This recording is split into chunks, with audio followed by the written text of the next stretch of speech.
अस्सलाम वालेकुम, मैं मलिक मोहम्मद यूसुफ। आप देख रहे हैं यूसुफ कुकिंग खाना। आज मैं आपकी खिदमत में एक नई रेसिपी लेकर हाजिर हूँ। उम्मीद है आपको इंशाल्लाह पसंद आएगी। मेरी रेसिपी का नाम है बंगाली चिकन काली मिर्च वाला।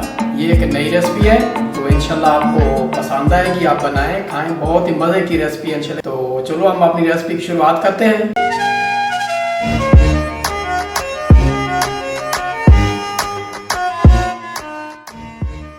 जो आप इसके अंदर हम अज़ा डालेंगे, तो 1 किलो हमने चिकन लिया है और उसमें हमने 3 आलू लिए हैं। एक आलू का हमने 4 टुकड़े किए हैं। जो उसके अंदर जो हम मसाला डालेंगे, 6 अंदर सब मिर्ची हम बारीक काट के डालेंगे। इसमें 2 टीस्पून नमक डालेंगे, 2 टीस्पून जीरा डालेंगे, 2 टीस्पून काली मिर्च डालेंगे और 1 टेबल स्पून पिसा हुआ धनिया डालेंगे और आधा कप जो है हमने इसमें ऑयल डालेंगे। तो सबसे पहले हमने चूल्हा जला दिया, इसके अंदर हम आधी प्याली ऑयल डालेंगे। बिस्मिल्लाहिर्रहमानिर्रहीम। जब हमने आधी प्याली इसके अंदर ऑयल डाल दिया, थोड़ा सा गर्म करेंगे, फिर इसके अंदर हम चिकन डालेंगे। बिस्मिल्लाहिर्रहमानिर्रहीम।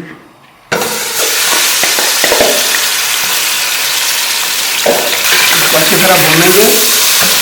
इसमें कुछ लोग क्या गलती करते हैं कि मुर्गी को अच्छी तरह भूनते नहीं है। मुर्गी हमारी जब कच्ची रह जाती है तो मुर्गी में स्मेल आती है।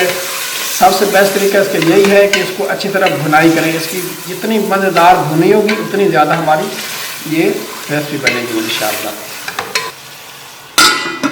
थोड़ी देर हम इसको दम लगा देते हैं। अब इसके अंदर हम डाल रहे हैं साबुत मिर्चें, बड़ी काटी 6 मिर्चें डाल रहे हैं।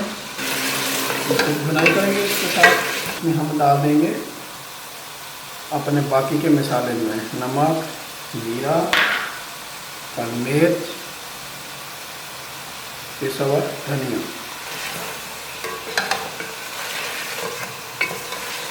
तब इस तरह होना चाहिए जिस तरह ये लग रहा है माशाल्लाह। इतना बिल्कुल प्यारा कलर होना चाहिए इसका, तब अच्छी तरह मुर्गी हमारी भूनती है। अब इसके अंदर हम आलू डाल देंगे, जो हमने 1 आलू के 4 टुकड़े किए हुए थे। आखिरी में हम जब हमारी मुर्गी तैयार हो जाएगी, आलू डाल जाएंगे, आलू को हमने मैश करना यानी कि ग्राइंड कर देंगे। फिर इसमें ग्रेवी में डाल देंगे वापस मुर्गी में। तो हमने इसमें आलू डाल दिए हैं, तो हम इसको अच्छी तरह बुनाई करेंगे। जब हमारे आलू अच्छी तरह भून जाएंगे, मुर्गी भून जाएगी, फिर हम इसमें 3 कप पानी डाल के इसको दम पर रख देंगे। जब अच्छी तरह हमारी मुर्गी और आलू गल जाएंगे तो फिर हम आलू निकाल के इसको ग्राइंड कर देंगे, फिर दोबारा वापस मुर्गी में डाल देंगे। तो अब हम पानी डालने लगे हैं। बिस्मिल्लाह। ये हमने 3 कप पानी लिया था नाप के।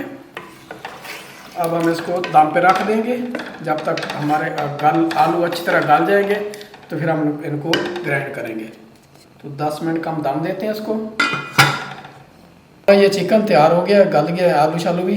तो अब हम इससे चिकन अलग निकाल रहे हैं, इसको अलग कर लेंगे। बिस्मिल्लाह। बहुत ही प्यारी खुशबू आ रही माशाल्लाह। फिर जो हमारे पीछे मसाला बचेगा आलू समेत हम इसको ग्राइंड कर लेंगे। तो ये हमारा चिकन अलग हो गया माशाल्लाह, अच्छी तरह गल गया। ये हमारे आलू हैं, मसाला इसके अंदर है, इसको हम ग्राइंड करने लगे हैं। जी हमने ये ग्राइंड कर लिया था। अब इसको हम डालने लगे हैं अपनी हांडी में।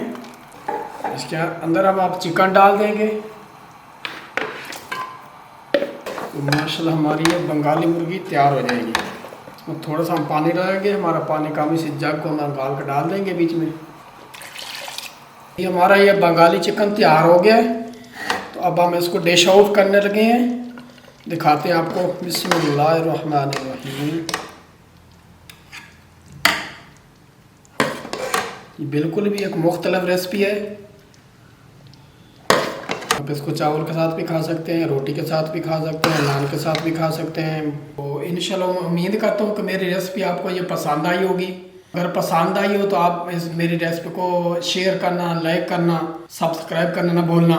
तो मिलते हैं इंशाल्लाह किसी अच्छी रेसिपी के साथ। तो तब तक के लिए यूसुफ कुकिंग खाना को दें इजाज़त। अल्लाह हाफिज़।